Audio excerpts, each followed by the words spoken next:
రాజుల 2వ గ్రంథము 4వ అధ్యాయము 26వ వాక్యాన్ని మనం చూద్దాం. 4వ అధ్యాయము 26వ వాక్యం.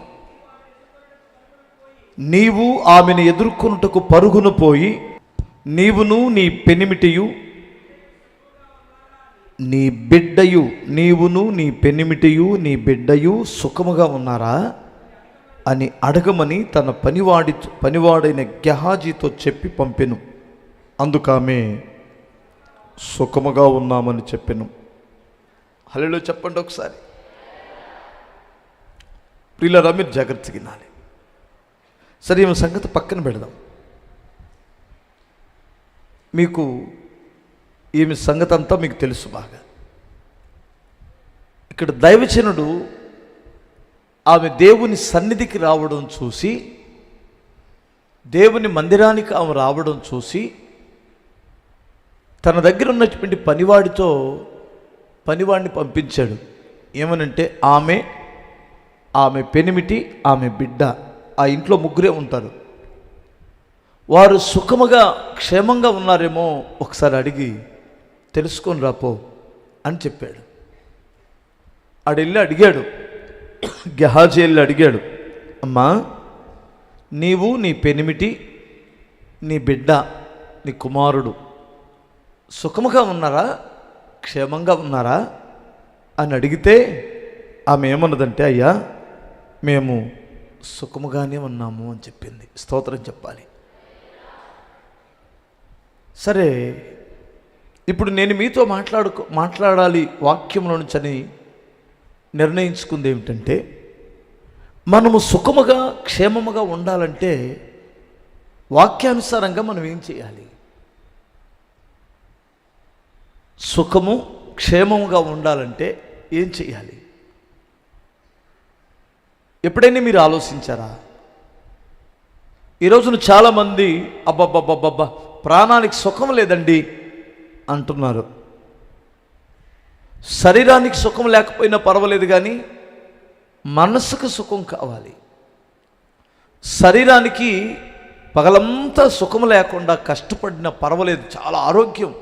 ఎంత కష్టపడితే ఈ శరీరం అంత ఆరోగ్యం. ఎందుకంటే ఈ శరీరాన్ని సృజించినప్పుడే దేవుడు ఏమన్నాడంటే, నీ చెమట తీసి నేలను పండించి ఆ భోజనం చేయి అన్నాడు.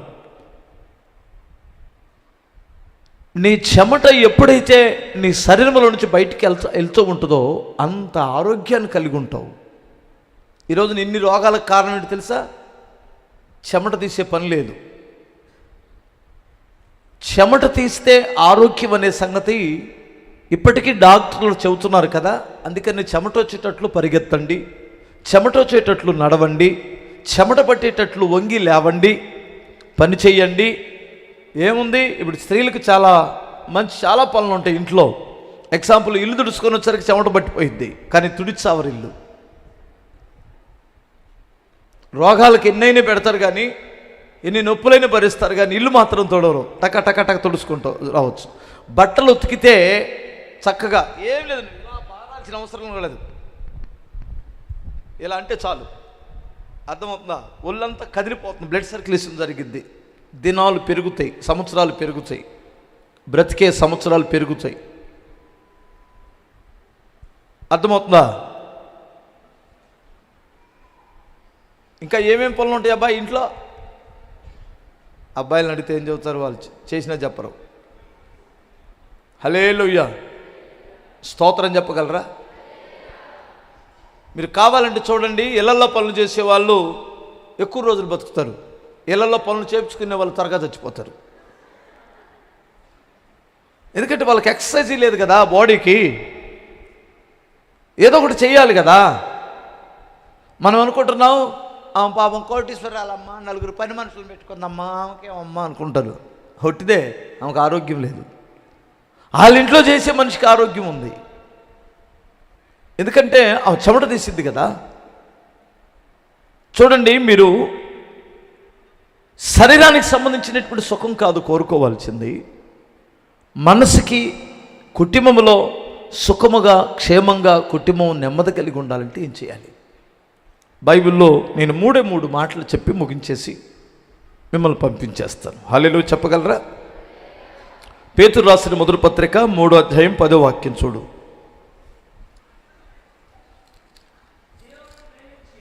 గమనించండమ్మా. జీవమును ప్రేమించి మంచి దినములు చూడగోరువాడు. గమనించాలమ్మా తల్లులారా, జీవమును ప్రేమించి, నీ జీవితాన్ని ప్రేమించి మంచి దినాలు చూడగోరువాడు చెడ్డదానిని పలకకుండా తన నాలుకను, కపటముగా మాట్లాడకుండా తన పెదవులను కాచుకొనవలెను. కీడు నుండి తొలగి మేలు చేయవలెను, సమాధానం వెతికి దాన్ని వెంటాడవలెను. కొట్టు చప్పట్లు ఒకసారి. ఈ మాటలు ఎంత అర్థం ఉందో ఒకసారి మీరు ఆలోచించండి. నీ జీవాన్ని ప్రేమించి, నీ జీవితాన్ని, నీ ప్రాణాన్ని ప్రేమించి, నీ కుటుంబాన్ని ప్రేమించి, నీ జీవనోపాధిని ప్రేమించి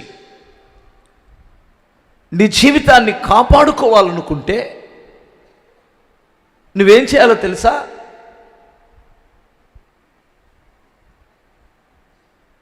చెడ్డదానిని పలకకుండా నీ నాలుకను కాపాడుకో. కపటముగా మాట్లాడకుండా ఆపేయి. కపటం మాటలు మాట్లాడమాక. ఈ రెండు నీకు ఎప్పుడైతే ఉంటుందో నీ పలుకుబడి పెరిగిద్ది. నీకు అనేక మంది నీకు మేలు చేసేవారు స్నేహితులు అవుతారు. ఎందుకంటే ఒక మనుషుడు తనకు తానే సింగిల్గా బ్రతకడానికి అస్సలు వీలు లేదు. మనం అందరితో లింక్ అయి ఉండాలా. ఇంటికొచ్చి నీకు ఒక గుక్కెడు మంచినీళ్ళు ఇవ్వాలంటే, ఒక టీ ఇవ్వాలంటే కూడా భార్యతో నీ జీవితం ముడిపడి ఉండాలా. గమనించాలి.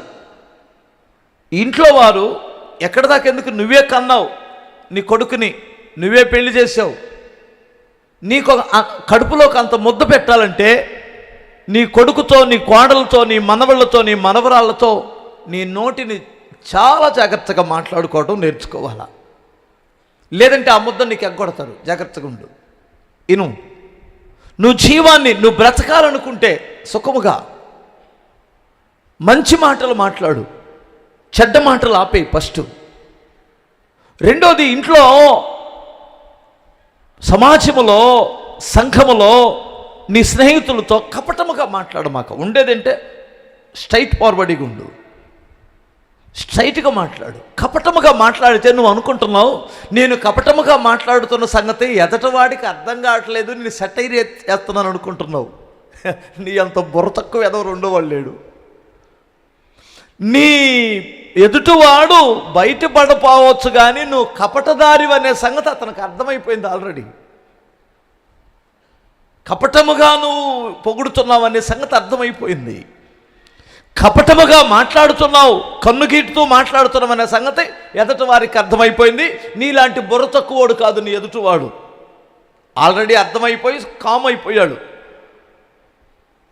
నువ్వేమనుకుంటున్నావంటే ఆళ్ళలో ఉన్నటువంటి నువ్వు పెద్ద తెలివైనటువంటి వాడిలాగా కపటంగా మాట్లాడి అతనిలో ఉన్న వీక్ పాయింట్లన్నీ పట్టుకోవాలనే ఉద్దేశంతో కపటంగా మాట్లాడుతున్నావు. అసలు ఎవడు తెలివి తక్కువవాడు అనుకుంటున్నావు నువ్వు? నీ దృష్టికి తెలివైనటువంటి వాడంటే ఎవడో తెలుసా? ఏదో ఎదటోడి దగ్గర కపటంగా మాట్లాడి కపటంగా వాడి దగ్గర నుంచి రహస్యాలు పట్టుకొని ఏదేదో చేయాలనేటువంటి వాడు తెలివైన జ్ఞానం కలిగినటువంటి వాడు కాదు. జ్ఞానం కలిగినటువంటి వాడు చిల్లర డబ్బులు ఏరుకోడు. జ్ఞానం కలిగినటువంటి వాడు పరిగెరుకోడు, పొలం పండిస్తాడు. మర్మంగా చెబుతున్నాను, గుర్తుపెట్టుకో. జ్ఞానం కలిగినటువంటి వాడు రూపాయికి ₹10 లోబీగా బ్రతకడు. అవసరమైతే వ్యాపారం చేసి సంపాదిస్తాడు, కష్టపడి సంపాదిస్తాడు, స్ట్రైట్గా ఉండి సంపాదిస్తాడు. గుర్తుపెట్టుకో. అంతేగాని కపటాన్ని వ్యక్తపరచొద్దు అంటున్నాను. మీకు అర్థమైందా? అర్థం కాలేదు కాదు. కపటం అంటే ఏంటో, యథార్థత అంటే ఏంటో మీకు అర్థం కావట్లేదు కదా. బైబిల్లో అన్మోన్ అని ఒకడున్నాడు, దావీదు కొడుకు. వాళ్ళ బాబాయ్ కొడుకు ఒకడు ఉండేవాడు, మహా దుర్మార్గుడు. వాడి పేరేం పేర్రా? యెహోనాదాబు. వాడు బహు కపటము గలవాడట. బైబిల్లో రాయబడింది వాడు బహు కపటము గలవాడు. కపటము గల ఆలోచన ఇచ్చి చెప్పాడు. ఒక ఆలోచన ఇచ్చాడు. ఎందుకంటే ఆ కుటుంబంలో పెట్టాలని వాడి ఉద్దేశం. ఆ కుటుంబంలో చిచ్చు పెట్టాలనేటువంటి ఉద్దేశం వాడిది. కానీ వాడు సలహా ఇచ్చిన వాడు నెమ్మదిగా లేడు, సలహా తీసుకున్నవాడు నెమ్మదిగా లేడు. మీరు ఎవరితోనైనా నీ సహోదరులతో మాట్లాడేటప్పుడు కపటముగా మాట్లాడొద్దు. నువ్వు నెమ్మదిగా సుఖముగా బ్రతకాలి అంటే, నీ సాక్ష్యం బాగోవాలంటే కపటముగా మాట్లాడొద్దు. అర్థమైపోయింది. రెండవది, నీ నాలుకను కొంచెం స్వాధీనపరుచుకో. నువ్వు సాటుగా మాట్లాడినా, నువ్వు అనుకుంటున్నావు నీ నాలుగు గోడల మధ్యలో తలుపేసుకొని మాట్లాడుతున్నాను, కానీ నువ్వు నీ యొక్క ఆపోజిట్ వాడికి లేదా ఒక నీతిమంతుడికి, ఒక పరిశుద్ధులకి వ్యతిరేకంగా నువ్వు మాట్లాడుతున్నప్పుడు వాళ్ళు వినకపోవచ్చు, కానీ మరి నీ దేవుడు వింటున్నాడా? అందుకని కొన్ని మాటలు, నీ మాటను బట్టి నీతిమంతుడివనియు, నీ మాటను బట్టి అపరాధివనియు తీర్పు తీర్చబడుతుంది. కొన్నిసార్లు చాలా జాగ్రత్తగా మనం మాట్లాడుకోవాలి. ఎంతమందికి అర్థమైంది? స్తోత్రం చెప్పగలరా? ఒకవేళకి విపరీతమైన కోపం వచ్చి ఎట్లా పడితే అట్లా మాట్లాడేస్తారు. ఓ మాట చెప్పనా మీకు? నేను ఇందాక ఒక చిన్న మ్యాటర్ చదివాను. ఒక సర్పం అలా వెళ్తున్నప్పుడు అక్కడ ఒక రంపం తెలుసుగా, కోస్తారే, రంపం ఒకటి ఉంది. అది తగిలింది. అలా దాని మూతికి అలా తగిలింది. తగిలిన వెంటనే దానికి కోపం వచ్చేసింది. దేని మీద? రంపం మీద కోపం వచ్చింది. అది అక్కడే పడి ఉంది. ఇది వెళ్ళేటప్పుడు అది తగిలింది. ఇదే వెళ్ళి దాన్ని రాసుకుంది. ఏదో కొంచెం అలా గీత పడింది. దానికి సప్పును కోపం వచ్చేసింది. సర్పానికి వచ్చేసి పాట్నేసింది దాని మీద. దీన్ని నా నోట్లో నుంచి వస్తున్న విషయం ద్వారా దీన్ని చంపేద్దాం అనుకుంది. ఇది ఎప్పుడైతే కాటేసిందో ఈ మూతి కాస్త పగిలింది. పగిలిన వెంటనే ఇంకా కోపం వచ్చింది.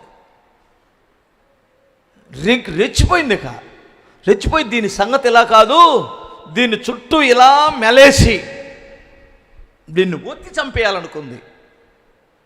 ఏంటది? సర్పం. సప్పున ఆ రంపానికి మెలేసిపోయింది. మెలేసుకొని సప్పుని ఇలా ఒత్తేసింది.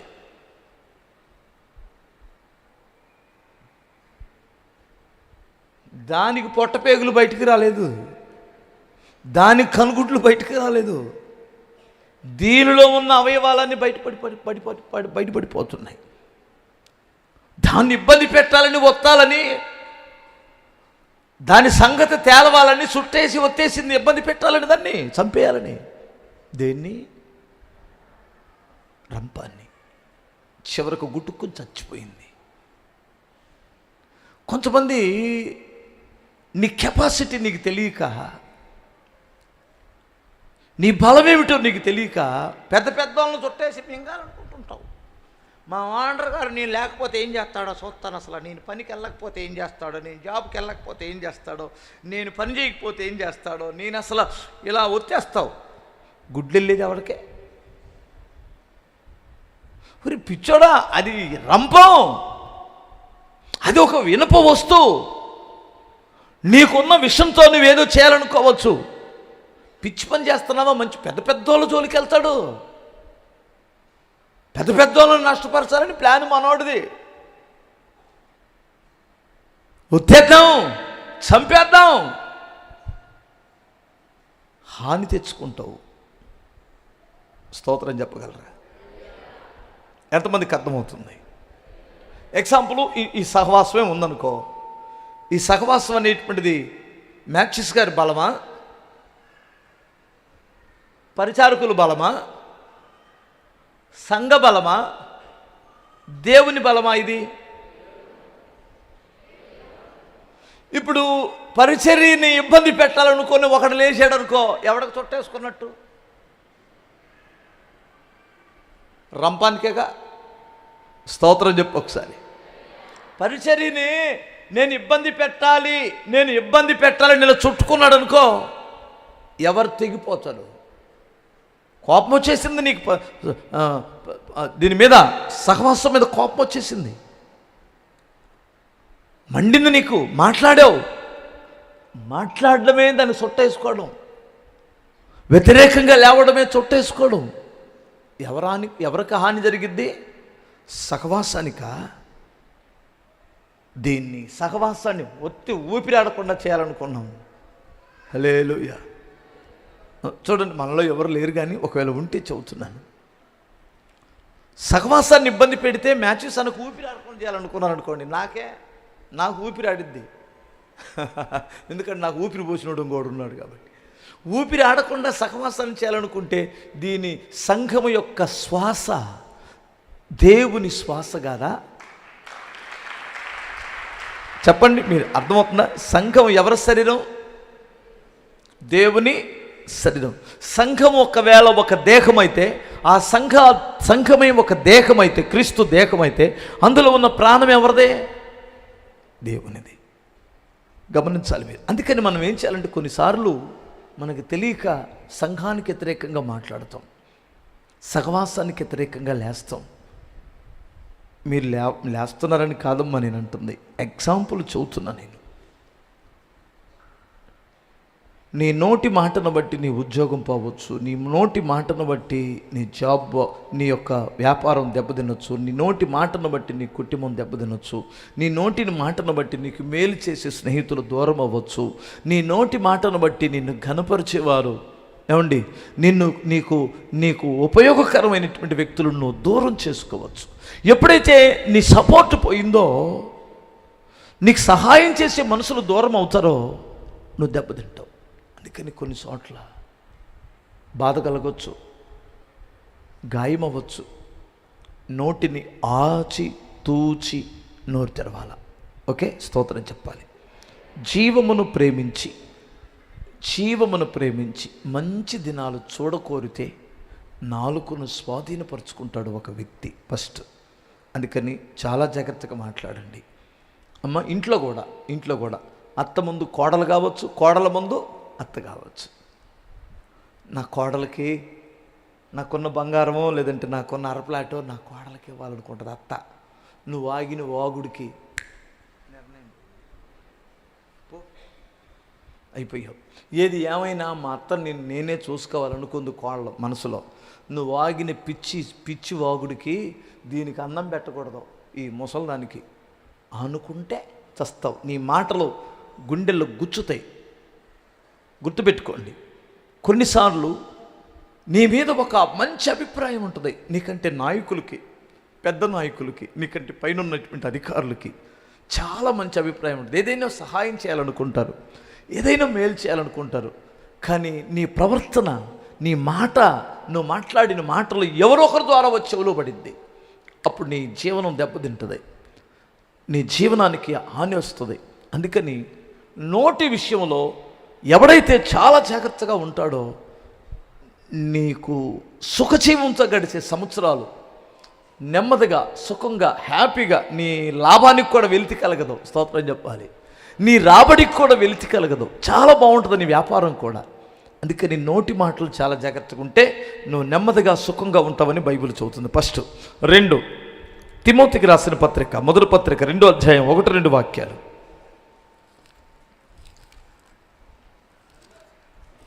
మొదటి తిమోతి. నా కుమారుడా కాదు, మనము సంపూర్ణ భక్తియు మాన్యతయు కలిగి నెమ్మదిగాను సుఖముగాను బ్రతుకు నిమిత్తము అన్నిటికంటే ముఖ్యముగా మనుషులందరి కొరకు, రాజుల కొరకును, అధికారుల కొరకును విజ్ఞాపనములను, ప్రార్థనలను, యాచనలను, కృతజ్ఞతాస్తుతులను చేయవలెనని హెచ్చరించుచున్నాను. మా ఎస్తేర్ అక్క ఉందా ఇక్కడ? ప్రార్థన చేయించాను, నడిపించా మామయ్యగా. ఎవరి కొరకు చేయాలమ్మాయి? ఉందా, మర్చిపోయావా? ఓ రోజు నేను కూడా వచ్చానా మీ కూటంలోకి? ఓ రోజు రికార్డ్ చేయండి అమ్మాయి. చూడు, గుర్తుపెట్టుకో. నెమ్మదిగా సుఖముగా బ్రతకాలి అంటే సంపూర్ణ భక్తి, మాన్యత కలిగి నెమ్మదిగాను సుఖముగాను బ్రతుకు నిమిత్తము అన్నిటికంటే ముఖ్యముగా మనుషులందరి కొరకు ఎందరి కొరకు? మన చుట్టుపక్కల వాళ్ళ కొరకు కూడా. నువ్వు బట్టలు ఉతుకుతావే, ఆ బండ వేరే దాంట్లో ఉంది కదా, వాళ్ళ కొరకు కూడా ప్రభు మా చుట్టుపక్కల ఉన్న వాళ్ళు కూడా ప్రేమ పుట్టించు నాయన. ఎందుకంటే బట్టలు ఉతికే బండ తీసేయమంటే ఆ రోజు ఇబ్బందిగా మనకి. హల్లెలూయా. కాదు, అవునా కాదా? చిన్నదైన పెద్దయిన ఇబ్బందే. ఈ చుట్టుపక్కల పేటలోళ్ళు, పోలీసు వాళ్ళు, లేదంటే ఇంకొకరు అందరి కొరకు